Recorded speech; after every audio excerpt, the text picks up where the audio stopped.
মসনদে বসার আগে কি দায়িত্ব ছাড়ছেন ডোনাল্ড ট্রাম্প, তাও আবার বিলিয়নিয়ার বন্ধু ইলন মাস্কের কাছে। যুক্তরাষ্ট্রের নিম্নকক্ষে সরাসরি তহবিল সংগ্রহের স্বল্পমেয়াদী বিল পাশের পর এ নিয়ে চলছে আলোচনা সমালোচনা, উত্তপ্ত রাজনীতি অঙ্গনও। ইস্যুটি নিয়ে তোলপাড় সামাজিক যোগাযোগ মাধ্যমে। ঘটনাকে কেন্দ্র করে অবশেষে মুখ খুললেন নবনির্বাচিত president Donald Trump.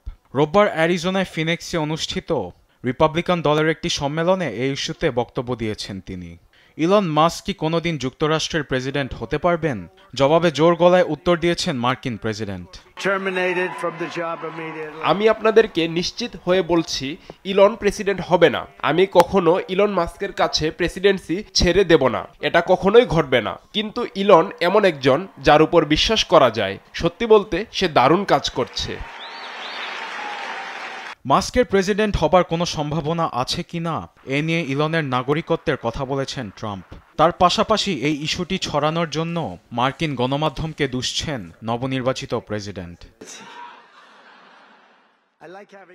Elon president হতে পারবে না কেন জানেন? তিনি এদেশে জন্ম নেননি। ভুয়া গণমাধ্যম এটি জেনেও প্রচার করছে।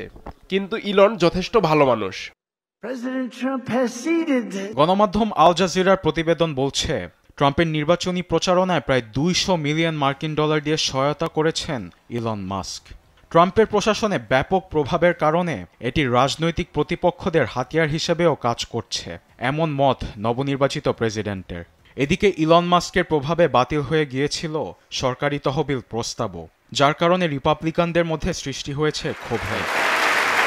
নিম্নকক্ষের স্পিকার মাইক জনসনও বিল পাশের পর ট্রাম্পের সঙ্গে ফোন দিয়েছেন ইলনকে। এসব সুযোগকে হাতছাড়া না করে ট্রাম্পের বিরুদ্ধে কটাক্ষ চালিয়ে যাচ্ছে বিরোধী দল।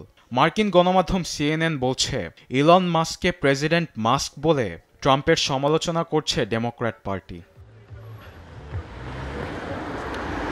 আরবেদ Afsar, news desk, Desh TV.